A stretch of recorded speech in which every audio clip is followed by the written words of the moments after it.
Next, from Springfield, U.S. Congressman Aaron Schock speaks with a Springfield audience about the growing deficit in the federal budget. We hear why Congressman Schock says controlling spending on entitlements, such as Social Security, Medicare, and Medicaid, are critical to avoid national bankruptcy. This runs about 45 minutes. We're fresh back from a exciting week in Washington, D.C., and next week it's going to look like it's going to be even maybe more exciting than the last. This would be filed under the old adage, be careful what you wish for. If you watched C-SPAN, I'm sure all of you watch C-SPAN every day, right, and watch what the House of Representatives is doing. For the first time since I've been in Congress, we operated under what they call an open rule. And what that basically means is that anybody can offer any amendment that's germane to the legislation. A Republican or a Democrat, a freshman member, a senior member really has equal power under an open rule. And it's the strength of a good idea, if you will. Well, the result of that was last week over 80 hours of debate. On Thursday night, we finished at 3 in the morning on the House floor. Friday, it was about 1:30 in the morning. And on Saturday, the final vote was at 5 a.m. So being the youngest member sometimes comes in handy when you're operating in those hours late in the night and early in the morning. I'm going to just give you a brief update on what's been happening in Congress for the first 2 months, and then I really want to throw it open for questions because I'm here to get your perspective on what's going on in Washington and perhaps give me some good ideas as I head back next week. All of you know that after the first week that Congress was in session, we had the very unfortunate incident with my colleague Gabrielle Giffords being shot. The following week, Congress really was in a holding pattern as the Capitol Police really assessed the threat to all of us, and we didn't really begin legislating then until the third week. What has been consuming most of our time, and you've been reading about, really is this continuing resolution, the funding of government. And I want to just kind of walk you through that process because, quite frankly, it's a bit confusing to new members of Congress, and I know it's confusing to most taxpayers that aren't involved with it on a day-to-day basis. Typically, Congress passes a budget. The fiscal year starts October 1 of the calendar year, and last year, Congress failed to pass a budget.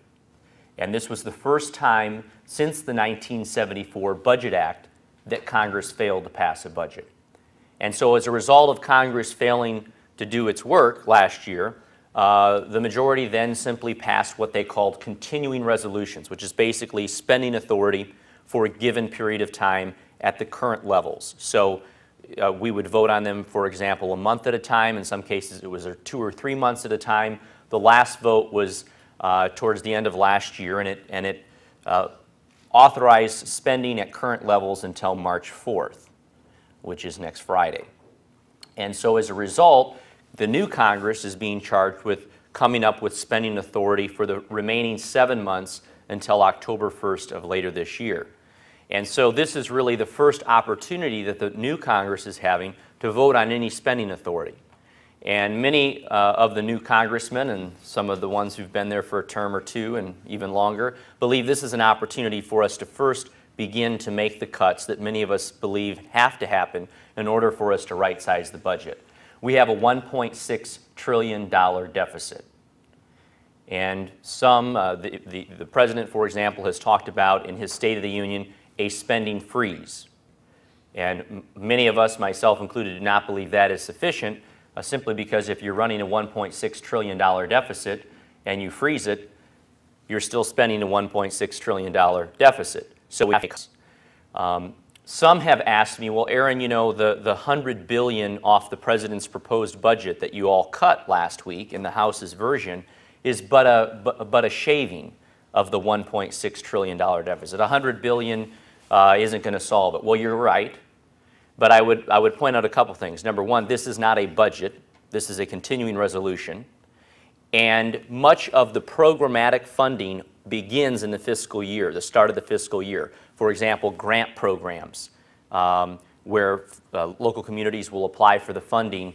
That money is already on its way out the doors and has already been awarded. In some cases, the checks have been written. And so the ability for the Congress to recapture those funds is very limited. We're basically dealing with about 15% of the budget that we can cut right now through the remaining 7 months.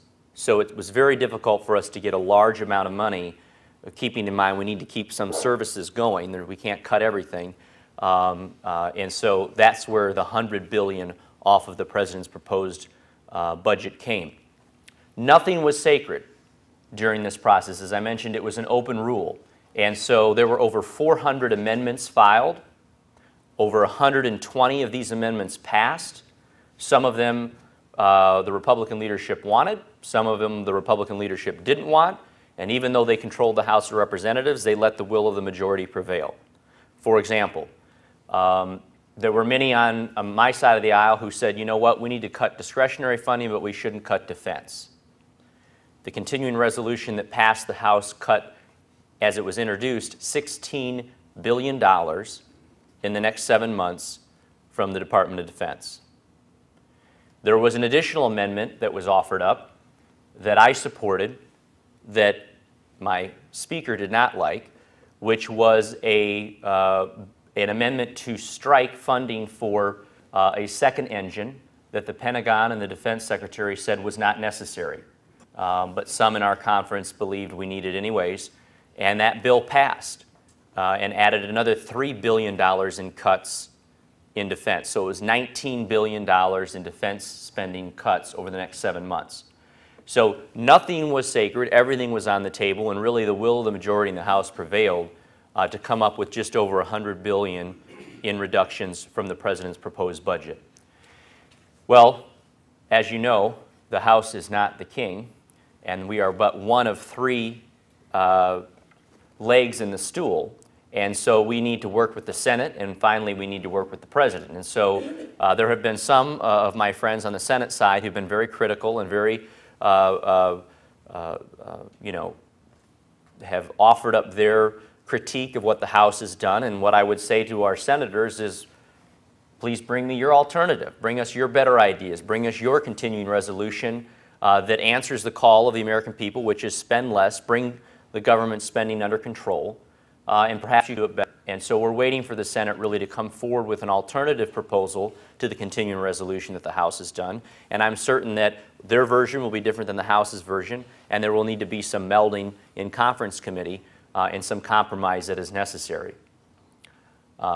It's yet to be seen what's going to happen in the next week, because we can move quick when we need to, but Congress is notorious for moving slowly.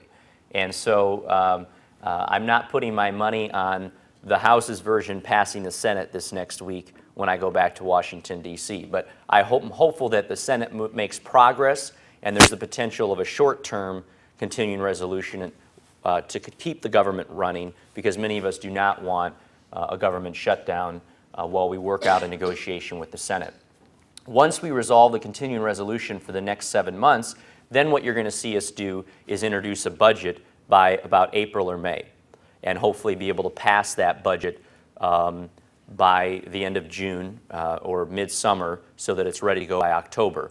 The budget process, of course, will be much more involved. This is the opportunity really for the appropriators to do their job, to go in line item by line item, to hold hearings and bring in the bureaucrats and have them justify their budget. And you're going to see substantial cuts far above what we proposed in the continuing resolution last week, when we proposed the full budget after the appropriation process has been able to work its will.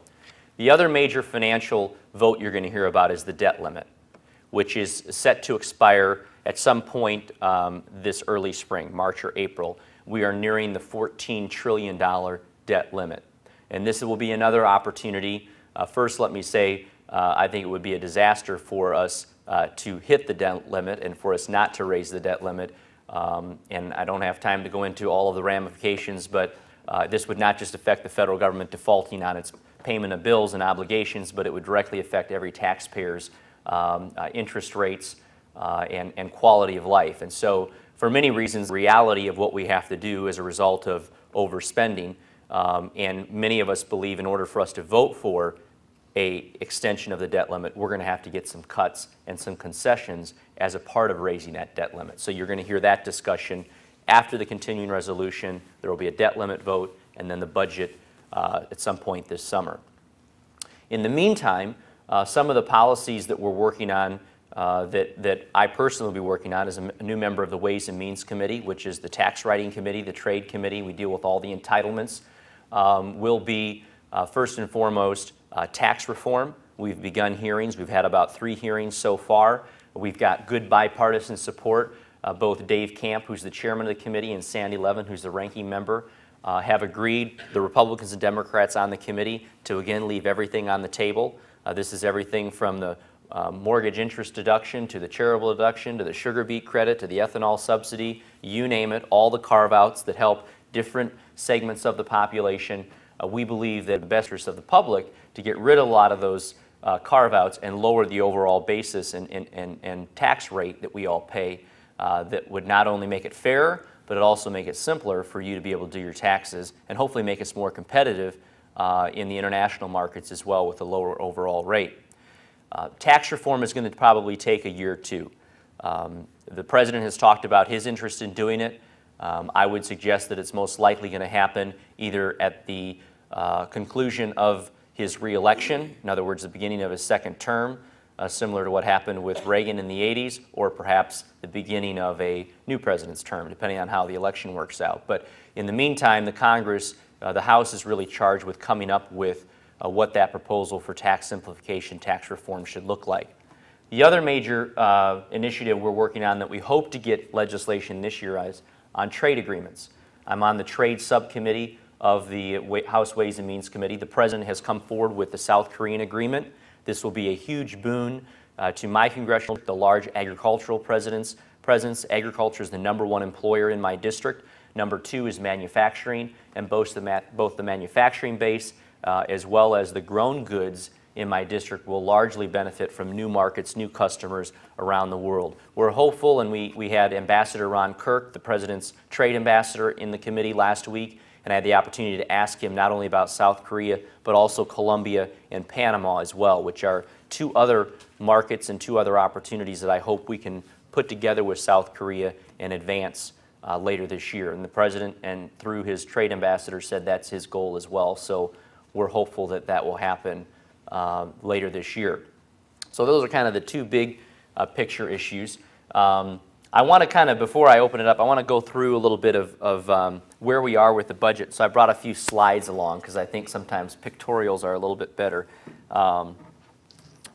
So to show you how this is unsustainable, this is our historic trend of debt. You can see back from 1941 during World War II.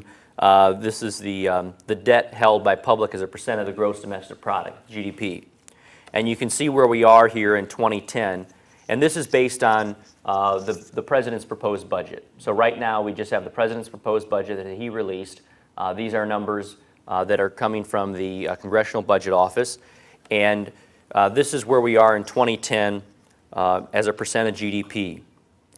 Based on the President's proposed budget, as it's introduced, this is what would happen to our debt as a percent of GDP. So you can see what my concern is with the President's budget.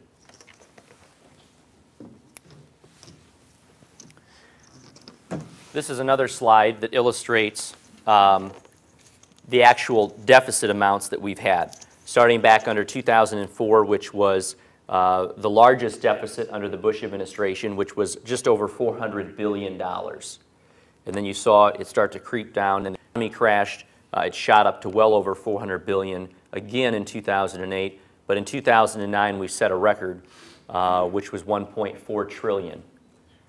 Now, these bars represent the proposed deficits under the latest budget released by the President.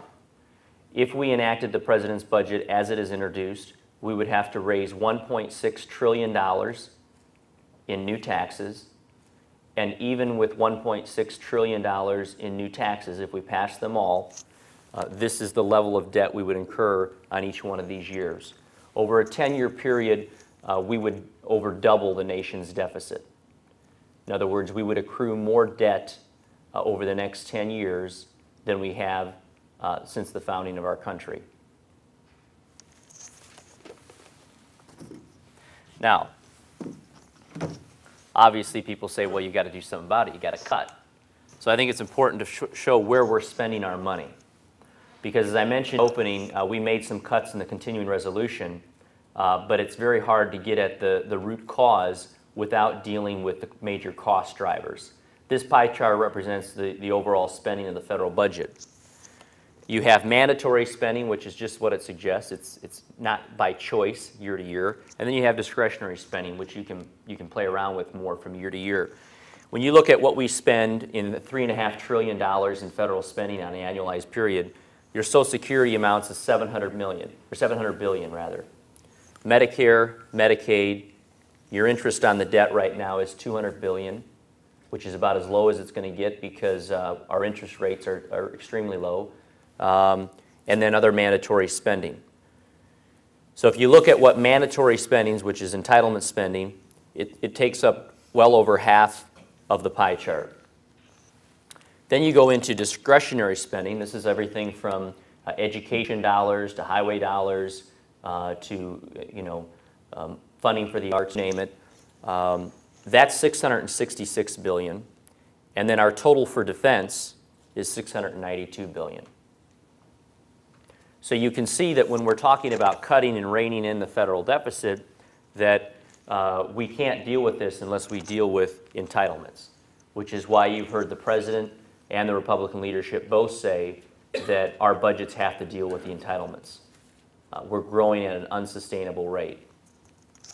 Well, let me show you another graph that kind of... So this black line here is the revenue from our taxes, okay? This is how much of that revenue we spent on Social Security over the years. This is how much we've spent on Medicaid. This is how much we've spent on Medicare. So in 2010, you can see we're right here. This is how much we're spending on entitlements, and that's how much we have to play with. And as with no changes, as the years progress, that line starts to shrink, and our discretionary pot begins to shrink. And by about 2045, if no changes are made, Medicare, Medicaid, and Social Security will consume 100% of every dollar we collect. So obviously, we can't spend 100% of what we collect in our government on Medicare, Medicaid, and Social Security, and obviously if nothing's done, we will begin running pretty severe deficits as a result. So this problem is not going to go away overnight, and it's going to take some hard choices, both for members of Congress to have to vote on, but more importantly for our public to share their view of what they'd like to see done. Many of us believe, myself included, that anything that's done with Social Security, Medicare, or any of the entitlements should not affect those that are 55 years of age or older. And so both Democrat and Republican proposals that are out there to address this issue right now are all designed around attacking this problem for those under the age of 55. The irony here is sometimes people come up to me and say, now wait a minute, don't touch my Social Security, don't touch my Medicaid or my Medicare. The reality is if you're under the age of 55, as this chart suggested, and nothing is done, you don't have to worry about somebody touching your Social Security or Medicare because they're not going to be there. So at the end of the day, we have to do something. And so, and it's going to need to be a bipartisan solution. No party's going to own it. No party is going to solve it by themselves. And certainly with the current makeup of the Congress and the President, it's going to take us both working together. And I'm encouraged by the President and the Speaker both saying they want to work together on it. So with that, I'm going to open it up for questions on any of the happenings out in Washington, D.C. We have a little bit different schedule this year than we did my first term in Congress. For you, again, that watch our sessions, pretty much last year, we were in session almost every week during the week. And we set a record in the House for the most number of days in session. So I kind of joked that perhaps that correlated with spending the most amount of money we've ever spent. being in session the most number of days. But I'm excited that this year we've got more district work periods, so I'm able to come back, address groups like yourself, and get around to the constituents that I represent and serve. So I genuinely want your thoughts and ideas, and whether it's here today or when I'm out in Washington, D.C., there's no more powerful lobbyist that comes in my door that calls me than my constituents. And so I would just encourage you to keep in touch as these things progress and to give me a piece of your mind. With that, let's have some questions. Yes? Is the war in Iraq and Iran included in that defense piece, or is that more on the non-variable piece of the spending? We have been funding the war now through the first year we had a budget. Last year we didn't. So the continuing resolution basically funds everything at its current levels. There have been, prior to me arriving to Congress under the Bush administration, there was basically off-budget appropriation bills that passed. That's not happened since the Obama administration. Yes. Good morning, Aaron. I'm just interested in knowing what your stance is on the current high-speed rail project as it goes from Chicago to St. Louis, and also the proposed funding for additional ARPA funds to support the high-speed rail crossing. Well, we've been working with the local Chamber of Commerce and the elected officials here in Springfield and with the Department of Transportation to find the most agreed upon path. As you figure out real quick in elected service, in any decision making, you're not going to make everybody happy. But at the end of the day, my job as a representative is to support the will of the public, and so it seems to be there's a consensus around one of those paths through Springfield. With regards to the funding, obviously this is, when we talk about high speed, I'm always very slow first to explain when we're talking high speed, because high speed in Illinois means something different than high speed along the Eastern Corridor. When we're talking about some of the high speed investments on the Eastern Corridor, we're talking about rail lines that, quite frankly, mirror something you'd ride in Europe, going a couple hundred miles an hour between many of the major cities on the Eastern Corridor of the United States. When we're talking about high speed rail in the Midwest, we're talking about upgrading the current freight line rails so that we can go about 90 plus miles per hour, which is different. It is higher speed, but if I had a magic wand, I'd like to see something similar to what we've got on the East Coast with a couple hundred miles an hour. But obviously the investment would be significant. So I'm supportive of what's happening in Illinois, and the president has made this a priority. And so we have to make sure, however, that whether it's in my district or whether it's in another district, that there's a cost-benefit analysis done to ensure that the dollars being invested warrant the investment, and that over the long term it becomes financially solvent and isn't a burden to future taxpayers. And quite frankly, there's a simple reality with our country in that we don't have the density of population that some of our European and Asian counterparts have that warrant true high-speed rail. The high-speed rail, for example, like the LEV in Shanghai, which goes, I believe, well over 300 miles per hour, costs about $1 billion a mile to build. Well, when you're connecting a city of 20 million to a city of 10 million and they're a couple hundred miles apart, it makes sense. The population density suggests it. If you're in the United States and you're trying to cross a state like Illinois or Iowa or Montana, connect a city of a couple 100,000 to a couple 100,000 city, it simply doesn't make sense. So I know that the cost-benefit analysis is done for the upgrade from Chicago to Springfield, and I support that. But we have to be careful as we make these investments around the country that they truly warrant the kind of money that would be required. Yes? Aaron, I've been reading that one of the major problems that we're having in Afghanistan is that if we pull out, Pakistan is liable to fall, and they have atomic capabilities. Can you address anything about that? Well, you've stated a fact. So, I mean, is that concern in D.C.? I haven't heard anything out of there. That's why. Well, I think you're going to, I mean, I think some of the leaders are cautious about talking about our fears for obvious reasons. So, I mean, it's something that we've certainly talked about. I've been in the room when it's been talked about. We get briefings, they're classified briefings by the Secretary of Defense, Secretary of State, Mike Mullen, the Chairman of Joint Chiefs of Staff, and they go over what's going on in the regions and what their concerns are, and that's definitely a concern. So I think the President, to his credit, is going to be continuing to assess our progress in Afghanistan. Clearly, he felt the best path when he was elected, shortly after he was elected, was to increase the troop levels, to try and infiltrate, similar to what we did in Iraq. When I visited the troops last holiday season, I will tell you that the mood over there was one that was very positive. But as I traveled Afghanistan, I often wondered whether or not we can infiltrate a people that in some cases are very, very uneducated, and there doesn't seem to be the willingness there that there may have been, for example, in Iraq.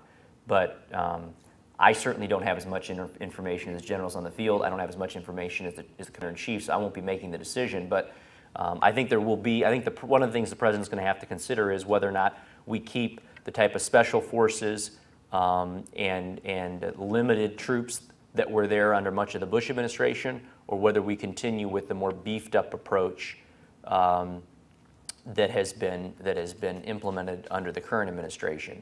But in either case, I don't think you're going to see us completely disappear for that region for two reasons. Number one, for the potential increase in terrorism back in Afghanistan, and perhaps number two, because of the stability in the region. If we were to completely pull out and have no presence, what it would mean for their neighbors, chief among them, Pakistan.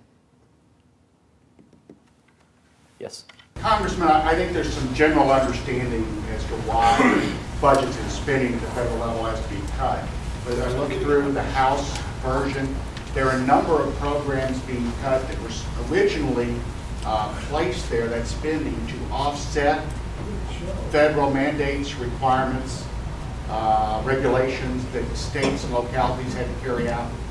But what we're not hearing is a lot about whether there's some formal effort going on in the Congress to roll those back if the cuts are going to be made. In fact, what we're seeing in Congress even now is that, or at the federal level, is additional requirements, the new ozone standards being imposed, for example, places another cost on localities. So I was just wondering whether there was going to be some formal or, approach, particularly among the Republican members in the House, to look at some of those kinds of issues. Because I think you'd find a lot of state and local partners that would love to work with you. Well, I'd love to work with you, and to the degree you have specific ideas on some provisions that we could eliminate or stop the implementation of that would save you money, bring them forward. Because I'm definitely interested in working on those issues, and I know the majority I serve with is. Some of the amendments that passed to the continuing resolution did not add any money, did not cut any money, but said something as simple as no money in this bill, in other words, no money being appropriated for the next 7 months, can be used to administer X, or can be used to enforce X. And so basically, through the appropriation process, which is, I would argue, one of the most powerful things the House has, because Article 1 of the Constitution gives the power of the purse to the Congress, and they all have to start in the House, is that we can, through the appropriation process, stop the bureaucrats or the unelected officials from making some of the rule-making provisions that they've made. In other words, enforcing some of their rules. The EPA, for example, I don't have a list of them with me, but there were several amendments that dealt with air quality issues and so on that they were unilaterally making decisions on that the Congress had not voted on. So if you have some specific ideas on that, I am all ears and definitely believe that's going to be a priority. Yes? Authoritative leaders or dictators in Africa and Middle East are falling apart, and they are losing their dictatorship position. Having said that, how that's going to affect us in our deficit or in our relation with other countries? A, are we going to help them build a democratic society? Are we going to be involved? B, if we don't do that, are they going to be a safe haven for Al-Qaeda? Well, I think you raise a great question, and I think it's one that the administration's been struggling with. I mean, here you really have organic uprisings by the people. That's not to say that there aren't people in our country who support the efforts in these countries, but to the degree our governments have been funding the uprisings as we have done in other countries in past times, these are really efforts that are organic by the people. And so, to your point, it's important that we support movements towards democracy. Obviously, many of us are cautious because we want to make sure that, like to make sure at least, that whomever is elected is truly for democracy and will not establish some kind of a religious state that will suppress freedom and liberty, which seems to be the motive behind these democratic movements. I'm not sure, though, that we can ensure that a country is democratic. It has to be the people that are willing to do that. And we've seen that even in Iraq after we've pulled back troops, that it's really been up to the people there to have to work out their constitution. We can't write it for them. And the same to be true in countries like Egypt and others. I think what we have to make sure is that there's space and there's time for alternatives to develop. One of the truisms with these regimes that you're talking of is that they've done a good job of suppressing alternatives, suppressing democratic movements. And so in the case of Egypt, the really only alternative that's organized is the Muslim Brotherhood, which is something that many of us believe would be dangerous if they were the ones who go over that government eventually. So between now and currently the elections, which are scheduled in September, you're right, we need to make sure that the adequate amount of support is there for alternative groups and alternative candidates to be able to organize and get their message out so that at the end of the day the voters do have an opportunity to elect a democratic president or leader in the case of Egypt in September. So this is not an easy solution, but I think that we have to be mindful that these people are wanting their freedom, they're wanting their liberty, and at the end of the day, that's what our country stands for. And to the degree that we don't have to fight for that for someone, but that they're willing to fight for it themselves, it makes it a lot easier for us to help them. Yes? Representative, in light of those uprisings and the people who study those kind of things in the last 48 hours have been forecasting $5 a gallon at the pump by Memorial Day, is there anything the Congress can do or intends to do to push the administration towards taking our crude supplies out of Anwar, out of the shale in the west, or perhaps offshore drilling, all of which they've said, no, we can't do that. We'll continue to be held up by these people over the Mideast? Short answer is yes. You will see the Congress do that. I mean, the reality is this. When the Department of Energy was established under the Nixon administration, it was given the sole charge of making the United States less energy dependent on foreign sources. 30 years later, we are now more dependent on foreign sources than we were when the DOE was established. So for anybody that thinks we need more government in order to solve this problem, I might suggest that they are precisely why we have less domestic energy supply, or less domestic energy in the marketplace. Look, there's going to be votes on oil, both in Anwar, offshore leasing. Those votes are going to take place in the House. I'm going to support them. The criticism, of course, will be, well, it will be years before we get that oil. Well, that was the debate 10 years ago, 15 years ago, and had we started drilling, we would have the oil now, number one. Number two, like any market, they respond to perceived market conditions, both positive and negative, and if we begin drilling domestically, that will have an impact on the price of oil around the country, even around the world, even before the oil comes on supply, or comes on the market, just knowing in anticipation that that's going to happen. However, so I'm all for domestic production of oil. However, we can't become completely independent of oil, even if we start drilling everywhere. We have a ton of reserves in shale now. We are able to get it out of, and we need to be aggressive in that. But we also need to find ways to diversify how we consume energy. And some of the things that I'm very interested in working on are, number one, we can become electricity independent as a country. We have the ability to do that, much like France and other European countries have. If we invest in nuclear power, we do not have to buy our electricity from Canada and some of our neighbors who are friendly, but it's money that can stay in our country. To the degree we become electricity independent vis-a-vis nuclear and solar and wind, we don't have to burn natural gas to produce electricity. And instead, with our huge and abundant natural gas reserves, we can look to that as a source for transportation fuel, which I think is something that can become a true reality for a number of reasons. Number one, we already have a built-in national distribution system. Every community in America, practically, almost every home in America has natural gas running to it. And so converting that at fueling stations as well as the potential for home fueling stations is a reality. And so there are car companies already developing natural gas vehicles, more so on the West Coast. I know in particular in California, I visited a place have these. So to the degree we can become less crude oil dependent and more dependent on a source of energy that is readily available in our country, will make that job easier. But the reality is, Congress has had our government has no energy plan.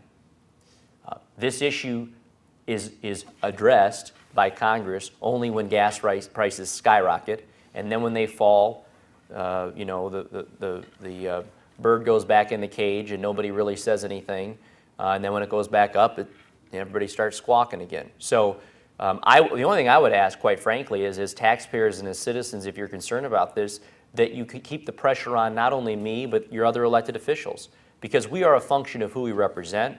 And if every time I come home, I hear about energy and I hear about the need for us to become more energy independent, to drill, to invest in nuclear and the like, then that's a message I can carry back to Washington, D.C. But unfortunately, when the public stops talking about it, then the members of Congress stop focusing on it, and I would suggest that's why we're in.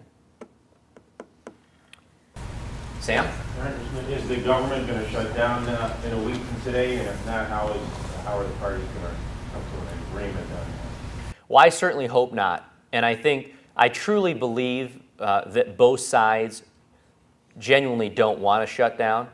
But I would say this, there's going to have to be some compromise, and that's coming from the Republican side and from the Democratic side. So what I fear is if either side draws a line in the sand and says, my way or the highway, there probably will be a shutdown. If House Republicans say, only if the Senate passes our continuing resolution with $100 billion in cuts, will we vote for a continuing resolution. I don't think we're going to get that, and I think if we held out for that, there would be a shutdown. Likewise, if the president says, you know what, we need to take the next 7 months to come up with a budget. In the meantime, let's just continue the CR at the current levels. We'll freeze spending for the next 7 months. I don't think that with all the will in my body, I could get enough of the members on my side on the House to vote for a spending freeze. I think most of our members believe there has to be some cuts. That's what the public expects and so on. So to the degree that we can get both sides to come somewhere towards the center, I think there can be a compromise. I'm not confident it's going to happen this next week. I hope it will, but there may have to be a 1 week CR or a 2 week CR in order for us to finally get that compromise for the next 7 months. Yes? Congressman, I'm old enough to remember when the highest marginal tax rate in our country was 91%. And not only did the sun manage to come up every day, we built the interstate highway system and the space program got started.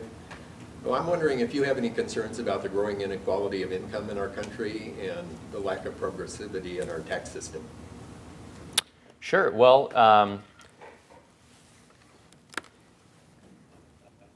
I'd be lying if I told you I remember when the tax rates were 91%. I know. But I have studied a little history. And the reality is when the tax rates were at 90%, we collected very little money among those at 90%. And the reality is when the rates were actually reduced, we collected more revenue because there was less tax sheltering going on and so on. So the reality is there is a law of diminishing return. I mean, at some point, you can't cut taxes to zero. and you can't have taxes at 100% because eventually there's positive and negative reactions, both in terms of revenue as well as in how much taxes you're going to collect. I am concerned that America's middle class is struggling to keep up with the middle class of the rest of the countries of our like size in the nation, in the world. And I think that for us to continue to grow as a country and for us to continue to have opportunity for people in America, we have to remain competitive in the world.